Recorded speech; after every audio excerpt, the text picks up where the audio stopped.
on UCF Sports Night. Coming home to work, we take a look at former Knights now working at UCF. And we sit down with men's soccer coach Bryan Cunningham to talk about his team's season. All that and more next on UCF Sports Night.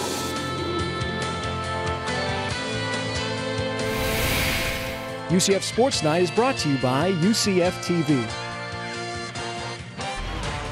Hey there, and welcome to UCF Sports Night. I'm Jeff Sharon. Thank you so much for hanging out with us.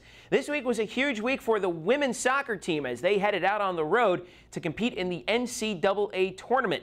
But first, we start with home action as the men's basketball team began their 2009-2010 regular season by facing UMass in UCF Arena. Let's take a look at what happened. Opening night at UCF Arena and a record crowd on hand, 8,727, the second largest in UCF history. And at halftime, a great moment as the family of former UCF head coach Torchy Clark came out to center court and UCF reveals a pair of banners honoring the late coach and his son, UCF's all-time leading scorer, Bo Clark. As for the game, the Knights came out shooting thanks to Isaac Sosa. What a night from him. He scored a team-high 26 on 9 of 11 from the field, 6 of 7 from beyond the arc. Also, A.J. Ramsa took control. He was 6 of 8 from the field, 13 points and 5 assists. The highlight of the evening, Sosa on the break, misses down low. Dave Diakite can't hit, but Pete Clanton flies in to clean up the mess. 9 points and 8 rebounds for the freshman. And UCF starts the season with an impressive win over UMass, 84-67, the final. I think we stayed positive. I mean, there was times when we went down 7, and as a young team, I mean, it's all you guys talk about. I don't know about you guys, but everybody else. But as a young team, we could have just gave in and put our heads down, but we showed a lot of maturity, and we stayed strong. You know, we had to get a stop. We got to stop, and I just think we played really well as a young team. Friday night up in Madison, Wisconsin, the women's soccer team began their journey in the NCAA tournament by wrecking Wisconsin-Milwaukee 3-0. Courtney Whidden scored a pair of goals, and Alex Brandt had the capper, helping the Knights advance in the tournament. Meanwhile, volleyball was in Hattiesburg for their final conference match of the season. The Knights fell to Southern Miss 3-1. Aaron Campbell with 17 kills, and Meredith Murphy recorded 24 digs on the night.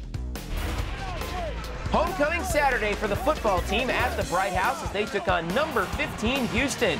It didn't look good early, though, as the Knights fell down 17-3, but then Jonathan Davis from 4 yards out makes it 17-10 at the break. Third quarter, 17-16 now. Bryn Harvey busts loose from 41 yards out, his second of 3 scores on the day, and the Knights take a 23-17 lead. And then the cherry on top. Brett Hodges back to pass, goes over the middle to Quincy McDuffie. What a grab as he goes up and gets it in the middle of 3 defenders. That made it 30-20, and UCF would not look back. Final score, 37-32. The Knights knock off the Houston Cougars. It's UCF's first ever win over a ranked opponent in school history. Women's basketball opened up their season in Tennessee on Sunday, but the Knights came up on the short end against number 24 Middle Tennessee State. Emma Cannon led the Knights with her 34th career double-double, 19 points and 18 rebounds. Asia Patrick also chipped in with 10. And finally, the women's soccer team's season came to a sad end at the hands of the Wisconsin Badgers in the second round of the NCAA tournament on Sunday. 1-0 was the final there. UCF finishes one of the best seasons in school history with a record of 17-5-1. And of course, for more information on every UCF sport, all you've got to do is log on to UCFathletics.com. Don't go away. Coming up next here on UCF Sports Night, it was homecoming week at UCF, and we take a look at a few former Knights who are now working at their alma mater. We've got that and plenty more when UCF Sports Night returns.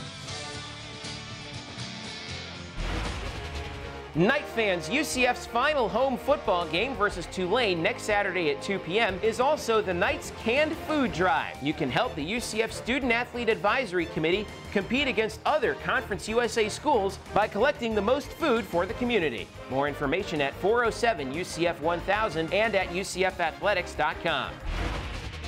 So in 1975, the United States ranked 3rd in the world in percentage. Must be the new guy. Guess you can say I was with you guys the whole time. New guy. UCF and the Central Florida Research Park have helped create 41,000 jobs and contributed about $3.3 billion to the regional economy. 3, and that's only new girl. So if it seems like your company's growing, it probably is. UCF stands for opportunity. Welcome back to UCF Sports Night. Of course, this past week was homecoming at UCF as thousands of alumni came back to campus. It's the same with a lot of former athletes here at UCF returning to the place where they made their mark for 4 years. But for a select few nights, they get to return to campus every day because they work here. From coaching to compliance, these former UCF student athletes are making their mark long after they've received their degrees from UCF. We got a look at former Knights working in the UCF athletic department in our Sports Night Spotlight. Being able to say you work at your alma mater is something special. It's not something that everyone has the opportunity to do. It's nice to come back and, when you have friends come in town for football games, it's nice to be able to say that, hey, I work here and this is what I do and this is my environment on a daily basis. So I'm extremely proud to be working here at UCF. Oh, it's awesome. It's awesome. I wear my UCF, gear, all over the place. Gold and black is what I do, and it matches me. I like the way the color fits. I mean, I feel like, it's part of my blood now. It's what I do, it's what I live, it's what I breathe, and I'm here every single day, all day, and I love it now. I wouldn't change it for the world. The best part is just everything you do, you do it with a purpose, and your heart is in the right place for it. I think I wasn't missing anything, or we weren't missing anything. I think as far as the loyalty and the heart that, that I came with the commitment of helping to make this program better. I really wanted to come back here. I knew after I spent a summer in Rockford playing softball that when I came back here, the only job I really wanted was something at UCF, and for that to come true is just absolutely amazing. I pinch myself every morning and can't believe that this is what I actually get to do and work for this school. I think down the road, you never know what can happen, but the fact that you go right into the same institution that you played for, it makes the transition easier into the workforce. For a lot of people, if you ask them what their dream job is or their ideal job, they're always going to want to go back to the institution where they were an actual student athlete or a student at. But for me, I felt like any opportunity that I had to come back to UCF was going to be a good decision for me, and that I could take advantage of that opportunity whenever it came up. It's a passion that you have. I'm lucky enough to work in soccer and coach and do what I love to do. But I think if I had to work in the marketing, if I had to work in video, if I had to work in another department within UCF, I think I'll still take a lot of pride into it, because what it represents and what the school is going to be and what it is currently, I think it makes it very, very special. And anyone that works here can feel that. Oh, I am so proud. I can't even explain how proud I am, because it's so awesome to me to work for somewhere that you played at and you love and you have a passion for. We're uphill with everything that we're doing, athletics, and too when you add in the medical school. So all around, I mean, we have one of the most attractive campuses as far as any campus, I think, in this country. It's booming, it's unbelievable. I mean, the fact that it's the 3rd largest institution in the nation in terms of population is unbelievable. And to be a part of that is just awesome, and I'll bleed black and gold to the day I die.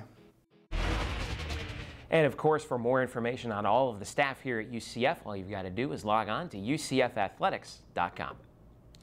Well, don't go away. Coming up next here on UCF Sports Night, we sit down with Bryan Cunningham, the head coach of the UCF men's soccer team, to reflect on his team's season and with what lies ahead with his program. Stick around. UCF Sports Night returns in a moment. Knight fans, the nightmare has returned to UCF Arena for basketball season again. Season tickets for the men's basketball team are available now. More information at 407 UCF 1000 and at UCFathletics.com.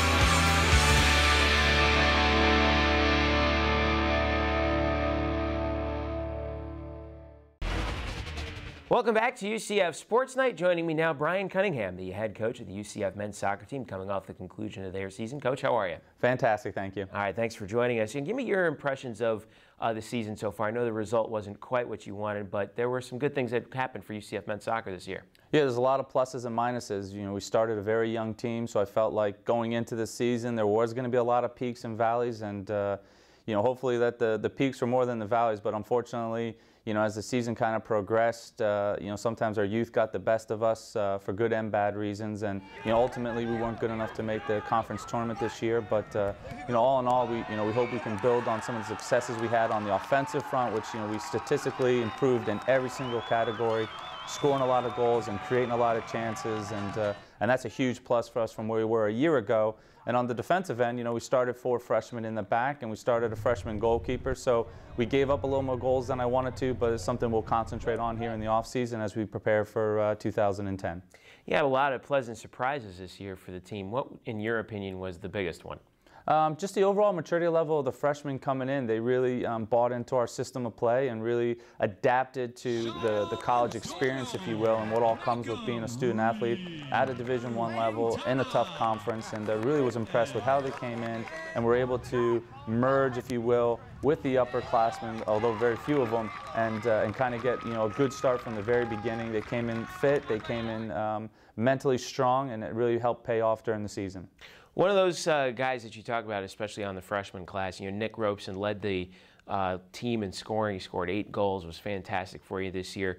How big of a find was he for the team this year? Yeah, Nick came in. His maturity level, as we just talked about, is very, very good. And he comes in here a little bit older than your typical freshman, and with a high level experience, having played with the under 15, under 17, and under 20 national team in New Zealand. And I really felt like he was confident in his abilities and confident with the players around him.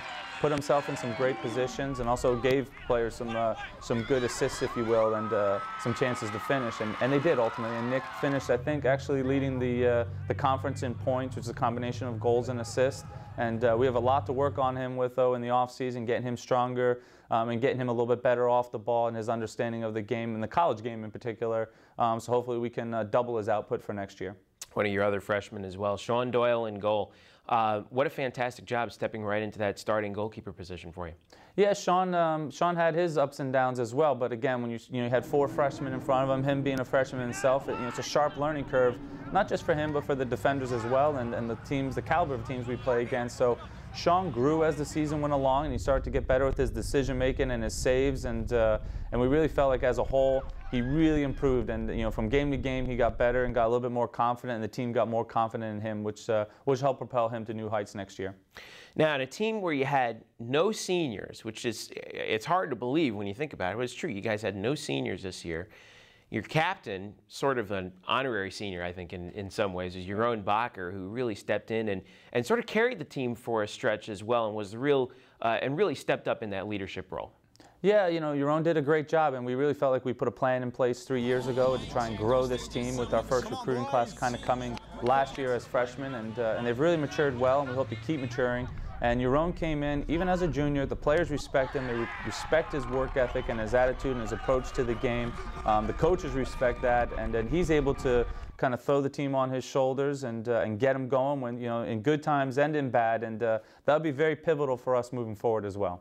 I've always been interested to know this, you know, like we talked about with all the younger players that you had on the team. Did you ever catch yourself thinking, you know, wow, I can't get over how young these guys are, you know, we've gone so far to try and ask them to do so much, and they've handled it well, but is it easy to forget sometimes that they were all freshmen? Well, right. It's sometimes no. I mean, sometimes they make mistakes that make you pull your hair out. But again, they're all freshmen, and I think you find yourself more. And as a staff, we did this a lot. You know, looking at saying, wow, you know, how good are we going to be? There's an opportunity. We don't like to talk about potential. We like to talk about opportunity. There's an opportunity for this team to be very special. Competing in our league, you know, starting 7 and 8 freshmen every game, bringing mostly freshmen off the bench and sophomores off the bench. We have an opportunity to be very, very good. And I think we found ourselves, you know, looking forward more to how special this group can be. That makes us really excited for the future of UCF soccer. Last question for you now, the outlook. I know that there's never really an off season as you look forward to 2010. What are some of the things that you're looking forward to the team working on in the spring and then heading into next year as well? Yeah, the big thing is this team's got to learn how to win games, and we're going to focus on that every day. Our season started, you know, the Monday after our season ended, you know, preparing for next year, and the boys are going to work hard. They have to understand how to win games, and it's the hardest thing to teach as a college soccer coach, I think, is how difficult it is to win #1 at this level because of all the parity. But, you know, we have to do it, and I know the players are dedicated to doing it. They didn't like the way our season ended, you know, having Tulsa celebrate a conference championship on our field. But the irony is we finish our season next year at Tulsa, and we hope to reciprocate the celebration at their home. I know you're looking forward to 2010 already, as are we. And like we said, we saw so many good things from the team this year, and we're looking forward to plenty more in the future as well. Head coach Bryan Cunningham, UCF men's soccer, thanks for joining us. Thank you very much. All right, don't go away. Coming up next year on UCF Sports Night, we've got our plays of the week and some news and notes. Don't go away. UCF Sports Night returns in a moment. Knight fans, it's time to armor up for your defending Conference USA champion women's basketball team. Season tickets are available now. More information at 407 UCF 1000 and at UCFathletics.com.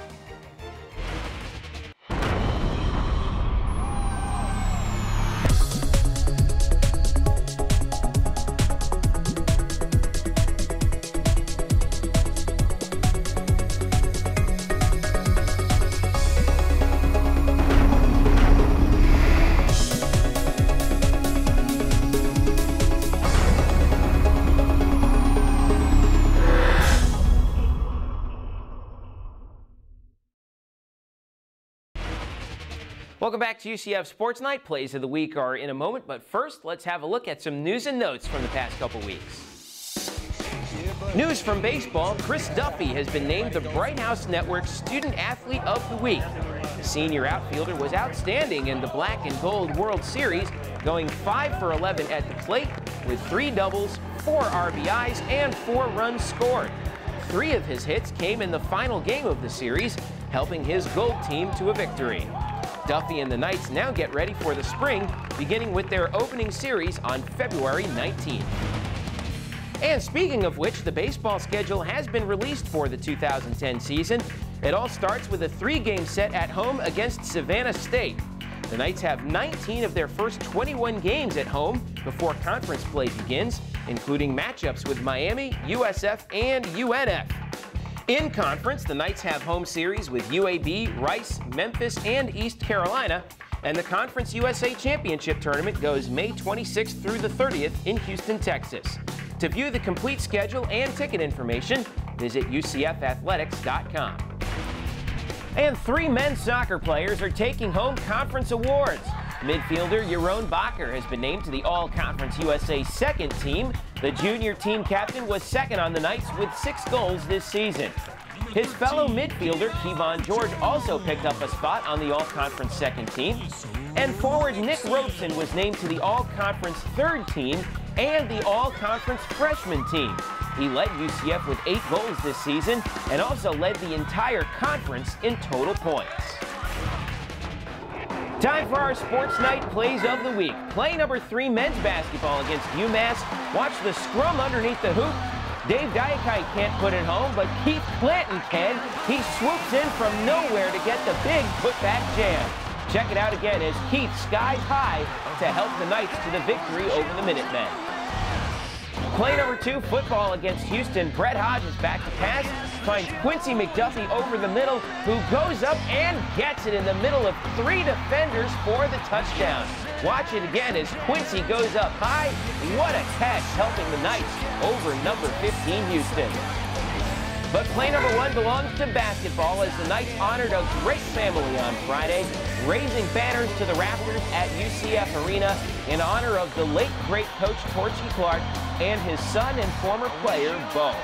What a great moment for the Clark family and for UCF basketball. And those are your Sports Night Plays of the Week.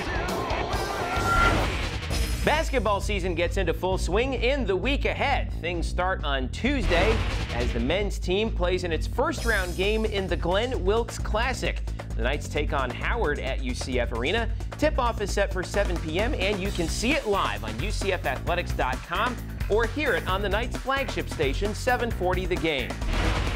Action continues for the Knights in the Glenn Wilkes Classic on Friday. They head up to the Ocean Center in Daytona Beach for the weekend to face Auburn. Tip for that game is at 6 p.m., and you can hear it on 740 The Game. Meanwhile, back at home, the women's basketball team is back in action as they take on their rivals from Bethune-Cookman at UCF Arena. Tip-off is at 7 p.m., and you can see it live on UCFathletics.com. Saturday, the football team is back in action, and it's senior day at Bright House Network Stadium. The Knights face the Green Wave of Tulane. Kickoff is at 2 p.m., and you can see it on UCFathletics.com or hear it on 740 The Game. Elsewhere, back up in Daytona, the men's basketball team continues the Glenn Wilkes Classic, facing Niagara in the third game of the tournament. Tip is at 3:30 p.m., and you can hear it at UCFathletics.com. Then on Sunday, the Knights finish up their slate in Daytona by playing Drake. Tip is at 3:30 for that game, and it can be heard live on 740 The Game. And next Wednesday, the volleyball team finishes up their 2009 season by taking on their rivals to the west, USF, in Tampa. First serve is set for 6 p.m. Thursday, tune in for the George O'Leary Call-In Show presented by Buffalo Wild Wings. Join the coach and the voice of the Knights, Mark Daniels, as they talk UCF football every Thursday live from Buffalo Wild Wings in Waterford Lakes. You can hear the show on the Knights flagship station, 740 The Game, or at UCFathletics.com. Also on Sunday, tune in for UCF Sports Today with Coach George O'Leary, presented by Holler Classic. Join the coach and Pat Clark for insight, analysis, and in-depth features at noon on West 2 and also throughout the week on UCF TV, Bright House Sports Network, and Sun Sports. And a reminder, you can catch UCF Sports Night every Tuesday at 8 p.m. on UCF TV. The show also airs during the week on Bright House Sports Network and Sun Sports. Check your local listings for details. And for all the latest news, scores, and features from every UCF sport, log on to UCFathletics.com, your 24/7 online home for UCF sports. And of course, if you want to catch this edition again, or you want to see any of our archived editions of UCF Sports Night, you can anytime you want online. All you've got to do is visit UCF TV's website, which is www.ucf.tv. Well, that'll do it for us for this week here on UCF Sports Night. For all of us here at UCF Athletics and UCF TV, I'm Jeff Sharon saying thanks for watching and go Knights! Hey, this is LT from 101.1 WJRR. You're listening to the best sounds of area music. UCF Athletics, Access Magazine, and WJRR are proud to support local artists. You can find more great artists by going online at www.wjrr.com and also accessmag.com. And by listening to Native Noise each and every Sunday at 11 o'clock. UCF Sports Night is brought to you by UCF TV.